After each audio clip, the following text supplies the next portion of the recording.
सभी को नमस्कार, जुहार। पहले मैं सबको अनुरोध करना चाहती हूँ, ये बेटियों के लिए, बहनों के लिए जोरदार ताली हो जाए, क्योंकि मुझे बताया गया है, मैं भी जानती हूँ, राजस्थान ऐसे जगह है जहाँ दूर दूर गांव रहता है। और आज मैं अभिभूत हूँ, क्योंकि मुख्यमंत्री बनने के बाद मुख्यमंत्री ने मुझे मिलने के लिए आए थे।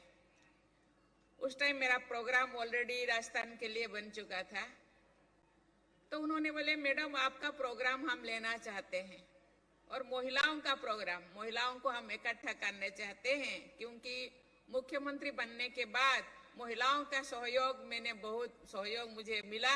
इसीलिए उनको मैं अभिनंदन करना चाहती हूँ, उनको मैं धन्यवाद देना चाहती हूँ और कुछ ऐसे मैं अवार्ड करना चाहती हूँ, कुछ देना चाहती हूँ उनको। और आपका प्रोग्राम तो चाहिए। मैं आज देख के अभिभूत हूँ, मैं बहुत खुश हूँ। इतने तादाद में महिलाएं एक साथ राजस्थान में आए हैं, इसीलिए मैं आपको बहुत बहुत धन्यवाद देना चाहती हूँ। गौरवमय परंपराओं की भूमि राजस्थान में आकर मुझे अत्यंत हर्ष का अनुभव हो रहा है। राजस्थान वीरता की परंपरा के साथ ही अपनी इंद्रधुनी संस्कृति, आध्यात्म, खान पान, वेशभूषा, लोक संगीत और नाटक, स्थानीय चित्रकला आदि के लिए भी प्रसिद्ध है। राजस्थानवासी पधारो मेरे देश की भावना से अतिथि सत्कार के लिए जाने जाते हैं। इस राज्य ने शांति, सद्भाव और भक्ति के अनेक आदर्श प्रस्तुत किए हैं, जिसमें गरीब नवाज, ख्वाजा मोइनुद्दीन चिश्ती, मीराबाई, पन्नादाई जैसे महान उदाहरण है। इस धरती को मैं नमन करती हूँ। स्वयं सहायता समूह द्वारा किए जाने वाले कार्य समाज के वंचित एवं पिछड़े वर्ग, खासकर महिलाओं को आश्रित होने की स्थिति से निकालकर स्वावलंबी बनाने में प्रभावी योगदान दे रहे हैं। इसीलिए इस कार्यक्रम को संबोधित करते हुए मुझे हार्दिक प्रसन्नता हो रही है।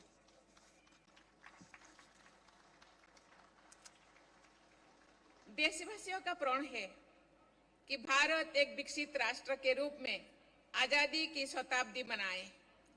इस लक्ष्य की पूर्ति के लिए हमारे आत्मनिर्भर होना अत्यंत आवश्यक है, लेकिन ये तभी संभव है जब देश की प्रत्येक महिला सबला हो, आत्मनिर्भर हो और सशक्त हो। राजस्थान की महिलाओं ने हमेशा अपनी कर्मठता से न केवल अपने परिवारों में बल्कि यहाँ की आर्थिक प्रगति में भी अमूल्य योगदान दिया है। इसी बात को ध्यान में रखते हुए केंद्र सरकार ने देश में 2 करोड़ लखपति दीदी बनाने का लक्ष्य रखा है। इसके अंतर्गत राजस्थान में 11 लाख से अधिक लखपति दीदी बनाने का लक्ष्य तय किया गया है। ये बहुत ही खुशी की बात है कि राजीविका, जिसका उद्देश्य राज्य की ग्रामीण महिलाओं का आर्थिक और सामाजिक सशक्तिकरण है, के द्वारा लगभग 3 लाख महिलाओं के लखपति दीदी की श्रेणी में लाया जा चुका है।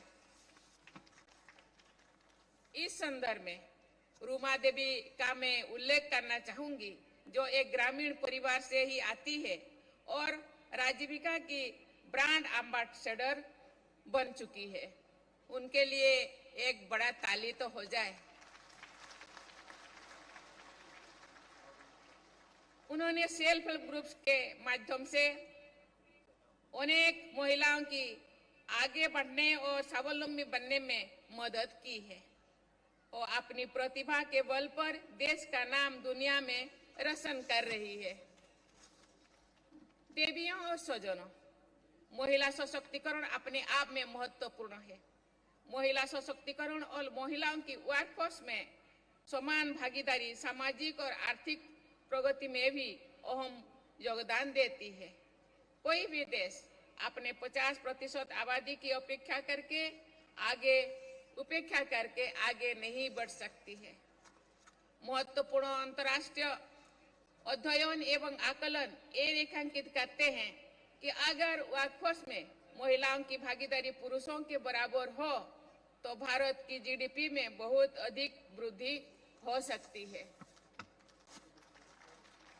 हाल ही में राष्ट्रपति भवन में हर स्टोरी माय स्टोरी कार्यक्रम में बात करते हुए सुप्रसिद्ध समाज सेविका सुधा मूर्ति जी ने बताया था कि कैसे सामाजिक विरोध के बावजूद उन्होंने इंजीनियरिंग में अपना कैरियर बनाया।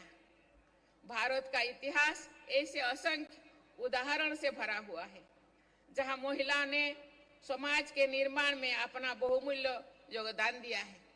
इस स्टेज में आने से पहले मैं जो स्वयं सहायता बहनों का द्वारा यहाँ जो स्टॉल है वहां में एक से पूछा वो महीने में या साल में क्या क्या कैसे वो रोजगार करते हैं। मैं तो सुन के हैरान हूँ। कोई समूह ने बताया कि हम जो 3 साल में 100 करोड़ से ज्यादा उनका टर्नओवर है। कोई समूह ने बताया कि पर हेड 50,000 तक वो इनकम करते हैं। कोई ने बताया ने 15,000, 20,000, 30,000 तक महीने में हम इनकम करते हैं। ये बहुत बड़ी बात है। ये केवल परिवार के लिए नहीं, ये देश के लिए सहयोग है। देश को आगे बढ़ाने के लिए ये सहयोग है। इसीलिए महिला अबोला नहीं है, असबोला है। देश को आगे बढ़ाने के लिए ये इनका योगदान बहुत जरूरी है। इसीलिए माननीय प्रधानमंत्री जी को मैं धन्यवाद देना चाहती हूँ। महिला को आगे बढ़ाने के लिए हर तरीके के सहयोग उन्होंने दे रहे हैं।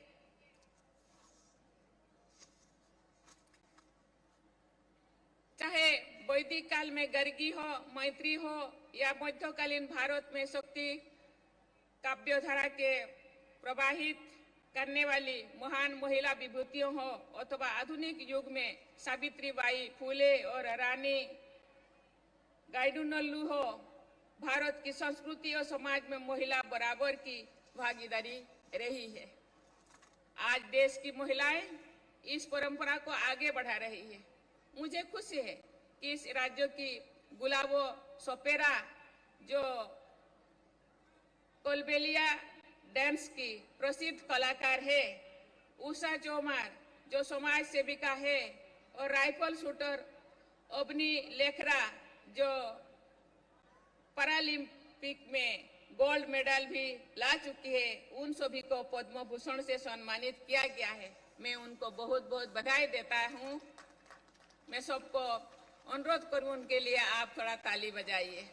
हम उनसे सीख सकते हैं, प्रेरणा ले सकते हैं और उनसे प्रेरणा ले करके आगे बढ़ सकते हैं।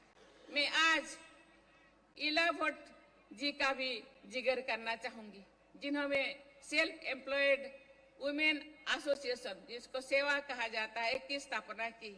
आज सेवा के 20 लाख से अधिक सदस्य है। इला जी ने महिलाओं को न केवल आर्थिक रूप से आत्मनिर्भर बनाया है बल्कि सामाजिक दृष्टिकोण को बदलने और भेदभाव को मिटाने में भी महत्वपूर्ण योगदान दिया है। मुझे बताया गया है कि गैर सरकारी संस्थान सृजन की मदद से राजस्थान के पाली जिले में कास्टार्ड एप्पल के खरीद, प्रसंस्करण और विपणन के लिए घूमर महिला प्रोड्यूसर नामक समूह कार्यरत है। कोई गांव में इस समूह के कलेक्शन सेंटर्स भी है। ये प्रसन्नता की बात है कि अनेक महिलाओं को घूमर में रोजगार प्राप्त हो रहा है।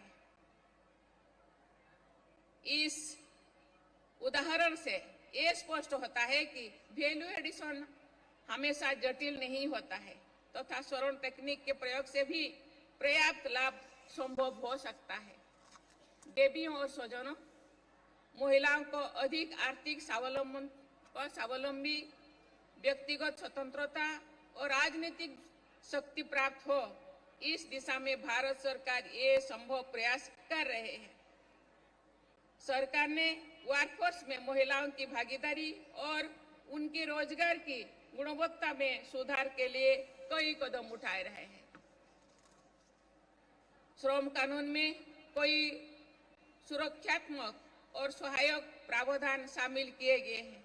सरकार ने ऐसी कई योजनाएं शुरू की है जो महिलाओं के जीवन स्तर को ऊपर उठाने में सहायक साबित हुई है।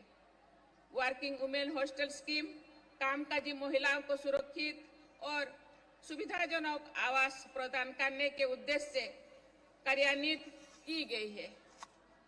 वर्ष 2015 में बेटी बचाओ बेटी पढ़ाओ अभियान शुरू हुआ है, जिसका उद्देश्य चाइल्ड सेक्स रेशियो में गिरावट से संबंधित मुद्दों का समाधान करना है।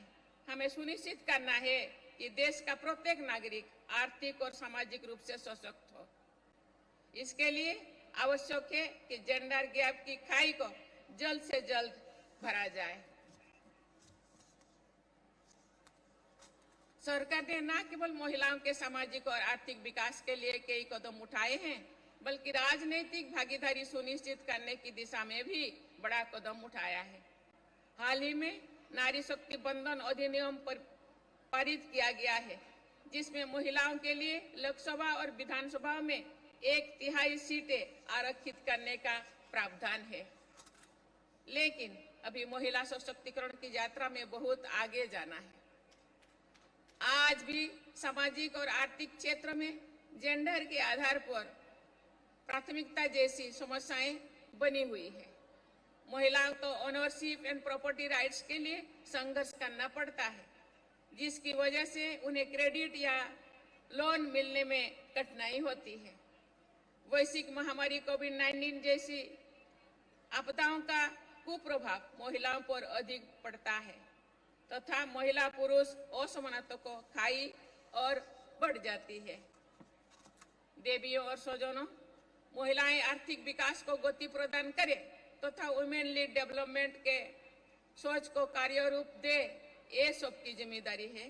जागरूकता, शिक्षा और कौशल विकास को आधार बनाकर हमें आगे बढ़ना होगा, जिससे महिला और पुरुष दोनों ही आर्थिक प्रगति करते हुए देश, समाज और विश्व कल्याण में बराबर के भागीदारी बने।